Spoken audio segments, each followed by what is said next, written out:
il annonçait l'envoi d'une circulaire pour durcir les conditions de la naturalisation.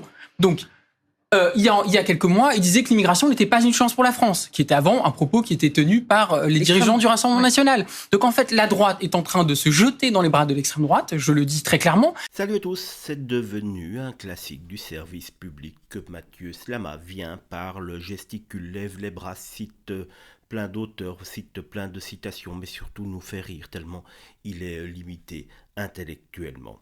Soit on dit que l'immigration est une chance, soit on est RN, voilà un petit peu le résumé de sa sortie médiatique une fois de plus.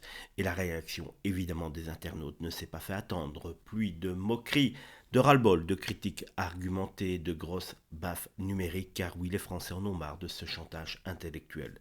Marre de devoir répéter que l'immigration est une chance sous peine d'être étiqueté directement RN, fasciste ou Satan en personne. Alors, où l'immigration est-elle véritablement une chance pour la France? Je ne sais pas.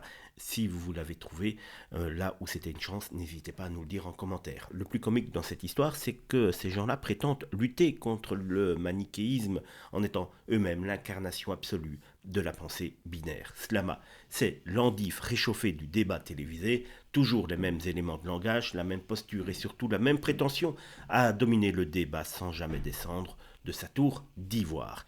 Mais les téléspectateurs ne sont pas dupes, vous n'êtes pas cons, moi non plus, on a très bien compris son manège. Et à force de forcer, même les plus modérés en viennent à se demander qui sont vraiment les intolérants. Poser la question, c'est déjà souvent y répondre.